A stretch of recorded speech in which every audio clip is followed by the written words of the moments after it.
नई कार लेने का सोच रहे हो तो ये 5 गलतियां मत करना जो मैं अक्सर देखता हूं 90% कार बायर जो न्यू कार बायर होते हैं वो करते हैं। और जब तक उन्हें समझ में आता है कि उनसे असल में कोई गलती हुई है तब तक 50,000 से 1 लाख तक का चूना लग चुका होता है। और ये सब वो कॉमन गलतियां हैं जो मैं अनुमान देखता रहता हूं, मतलब कि रोज ही देखने को मिलती हैं। तो चलिए मैं बताता हूं वो कौन सी हैं और उनसे कैसे बचा जा सकता है। मिस्टेक नंबर 1 जो है वो है बजट का गलत कैलकुलेशन, यानी कि बजट का गलत हिसाब। आपने मान लीजिए कोई गाड़ी देखी हुई है, आपको पता है कि वो 10 लाख की आती है और 10 लाख आपका बजट भी है। आप सोच रहे हो मैं लेने जाऊंगा 10 लाख की तो गाड़ी मिल ही जाएगी, लेकिन वहां आप गलत हो। क्यों? क्योंकि वहां आता है एक्स शोरूम और ऑन रोड प्राइस का अंतर, यानी कि डिफरेंस। ऑन रोड प्राइस में लगता है आपका रोड टैक्स, रजिस्ट्रेशन, इंश्योरेंस और आपका हैंडलिंग चार्जेस। तो ये सारे चार्जेस मिलाकर आपको 1.5 से 2 लाख रुपए एक्स्ट्रा देने पड़ जाते हैं आपके एक्स शोरूम प्राइस से। फिर आता है आपका ईएमआई ट्रैप। डीलर आपको बताता है कि सर ईएमआई है सिर्फ 15,000 महीना, लेकिन वो आपको ये नहीं बताता कि उस पूरे साइकिल में टोटल इंटरेस्ट आप 2 लाख करीब करीब एक्स्ट्रा दे रहे होते हो या पार्ट पेमेंट के थ्रू देते हो। और फिर एसेसरीज अपसेल। आपकी कार डिलीवरी के दिन आपको ये बोल के मस्ट हैव एसेसरीज बेची जाती हैं कि सर ये तो लगानी मैंडेटरी है, जैसे कि आपका सीट कवर, आपकी फ्लोर मैटिंग या फिर आपकी कार का साउंड सिस्टम। ये सब आपको मस्ट हैव बोल के चिपकाया जाता है आपकी कार के साथ। तो इसका सॉल्यूशन क्या है? सॉल्यूशन बस सिंपल सा है। आप कोई भी कार देखने जाएं, उसका एक्स शोरूम प्राइस जो हो उसके 20% लगने वाला पैसा आप ज्यादा अपने बजट को मान कर चलें। फॉर एग्जाम्पल, आपने कोई कार देखी है जिसका एक्स शोरूम प्राइस 10 लाख है, उसका 20% यानी कि हो गए 2 लाख।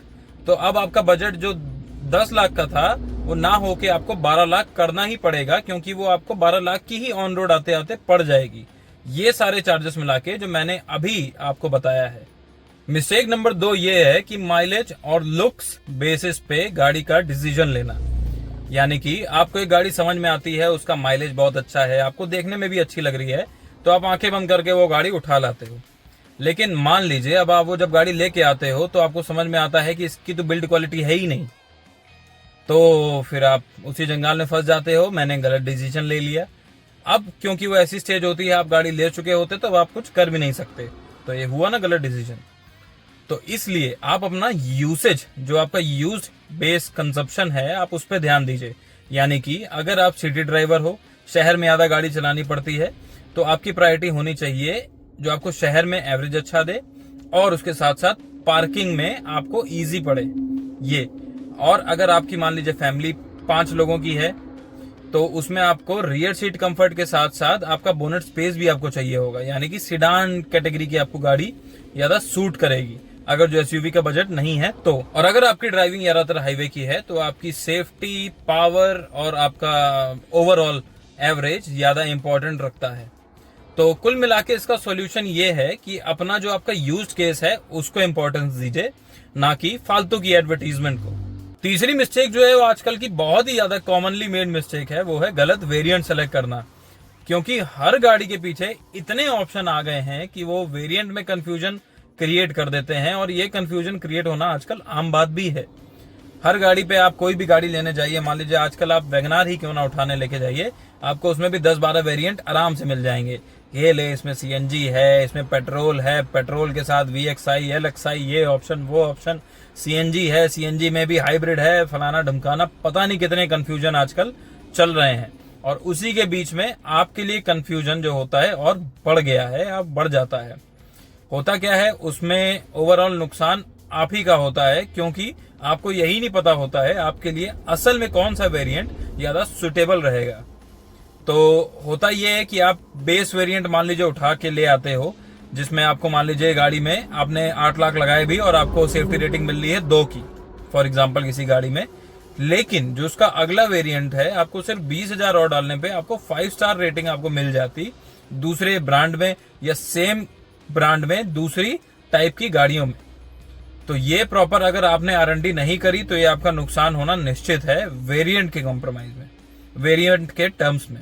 इसी से मिलती जुलती दूसरी गलती ये है कि यूजलेस फीचर्स के पीछे भागना। सिर्फ सनरूफ के पीछे अगर आपको 1.5 लाख रुपए देने पड़ रहे हैं किसी गाड़ी में, तो वो तो कहीं से भी समझदारी वाला डिसीजन नहीं है। क्यों? क्योंकि आप खुद से पूछिए, आप साल भर में कितनी बार उस सनरूफ का इस्तेमाल करेंगे, और सनरूफ का असल में इस्तेमाल भी क्या है। सेफ्टी आप अलग कॉम्प्रोमाइज करते हो अपनी गाड़ी में अपनी फैमिली मेंबर्स के लिए, और दूसरी चीज सनरूफ खोल के बाहर ही निकल के दूसरों को दिखाना है कि मेरी गाड़ी में सनरूफ लगा है। आजकल हर गाड़ी में, आजकल ये तो कोई बड़ी बात नहीं है, आजकल हर दूसरी गाड़ी में सनरूफ लगा हुआ है, सस्ती से सस्ती हो चाहे वो महंगी से महंगी हो।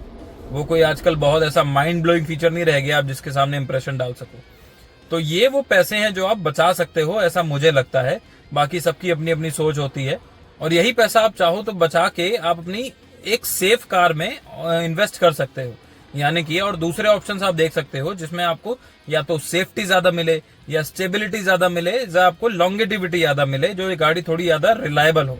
तो ऐसा एक डिसीजन आप ले सकते हो, ऐसे फालतू फीचर्स के पीछे ना भाग के। और मिस्टेक नंबर 4 ये है कि डीलर की बात को आंख बंद करके ब्लाइंडली मानना। देखिए, सबसे पहले तो आप ये समझ लीजिए कि डीलर आपका कोई दोस्त नहीं है या आपका कोई बेस्ट फ्रेंड नहीं है। उसका काम है आपको गाड़ी बेचना, आपकी हेल्प करना नहीं। इस बात को आप समझिए। उसके ऊपर भी सेल्स का प्रेशर होता है, और वही प्रेशर वो आप पे थोपता है कि सर ये गाड़ी अभी स्टॉक में है, ये शायद हमारे स्टॉक यार्ड में भी अवेलेबल नहीं है, ये आप सिर्फ आखिरी पीस बचा है, ये आप ले जाइए, अपने साथ लेते जाइए।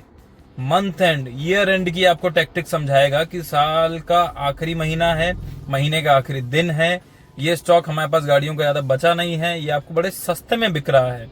तो कभी कभी होता ये है कि आपको वो गाड़ियां जो स्टॉक में रखी हुई होती हैं, रिजर्व स्टॉक में जो बिक नहीं रही होती हैं, वो आपको ये बोल के चिपका दी जाती हैं कि सर ये मॉडल आजकल मिल नहीं रहा है, ये आप बस लेते जाइए, आपको कोई दिक्कत नहीं आएगी। लेकिन असल में वो अपने ही स्टॉक यार्ड का स्टॉक क्लियर कर रहा होता है। अब क्योंकि वो स्टॉक यार्ड में था, वो गाड़ी बिक नहीं रही थी, तो उसके पीछे कोई ना कोई तो वजह रही होगी ना। तो ये सारी चीजें आपको खुद से समझनी है और उस पर डिसीजन लेना है। तो इन सब चीजों का सिंपल सॉल्यूशन क्या है? इस चीज का सॉल्यूशन ये है कि किसी भी एक जगह से डिपेंडेंट ना रहिए, किसी भी एक सेंटर से यानी कि शोरूम से आप डिसीजन मत लीजिए।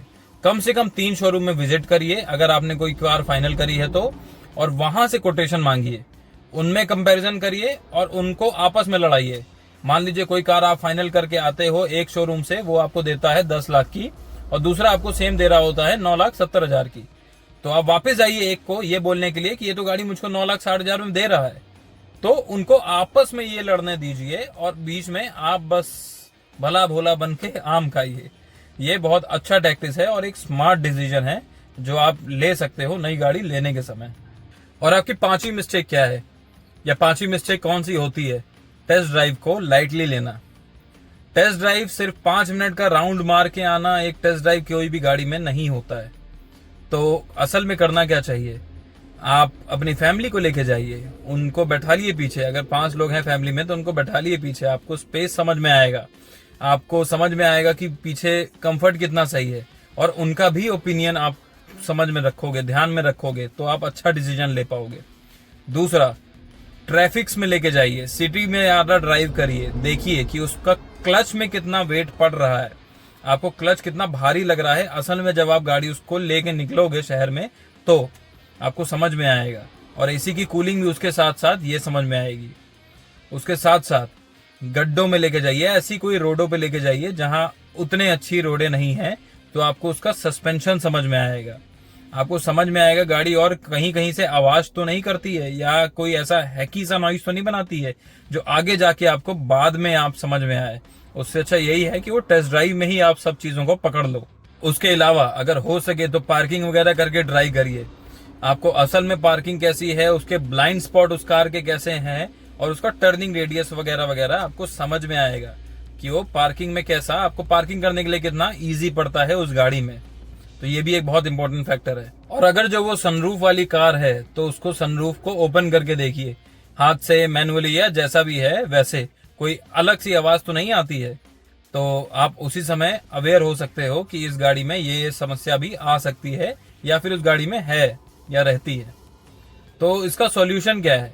ओवरऑल सॉल्यूशन ये है कुल मिला के कि आप 5 मिनट की टेस्ट ड्राइव नहीं, कम से कम आधे घंटे 40-45 मिनट की एक टेस्ट ड्राइव लेके जाइए और अपने उन कॉमन रूट्स पे लेके जाइए जहां आप, अगर जो पॉसिबल है तो अपने ही कॉमन रूट्स में लेके जाइए जहां आप डेली ट्रेवल करते हो ज्यादा, तो आपको ज्यादा समझ में आएगा और ये आपका बेस्ट डिसीजन लेने में हेल्प भी करेगा। तो बस अगर आप इन सारी गलतियों से बचना चाहते हैं और अपने लिए एक प्लान्ड तरीके से आपका यूजफुल, आपका जो मोटिव है उसके हिसाब से अगर आप गाड़ी सेलेक्ट करने में हेल्प चाहते हैं, तो आप कौन सी कार की हेल्प ले सकते हैं। मैं पर्सनली आपकी डिटेल्स, थोड़ी सी डिटेल्स मांगकर पर्सनली आपको सजेस्ट करता हूं आपके लिए और आपके फैमिली के लिए परफेक्ट कार कौन सी रहेगी। तो कोई सी भी कार आपको लेनी हो, अगर कोई कार दिमाग में है तो कौन सी कार में पूछिए, लिंक डिस्क्रिप्शन में मिल जाएगा सारी डिटेल्स के साथ। तो प्लीज से मेरा चैनल सब्सक्राइब करिए और ये वीडियो जरूर से लाइक करिएगा। मैं ऐसी ही प्रैक्टिकल टिप्स और टेक्निक्स वाली वीडियोस लाता रहता हूं अपने इस चैनल पे। तो बस आज के लिए इतना ही रखता हूं, मैं फिर मिलता हूं आपसे बहुत जल्द एक नई वीडियो के साथ। आप प्लीज अपना बहुत ख्याल रखिएगा और ये वीडियो अपने उन सारे फ्रेंड्स के साथ जरूर से शेयर करिएगा जो नई कार लेने के लिए सोच रहे हैं। मैं फिर मिलता हूं आपसे अगली वीडियो में। नमस्कार।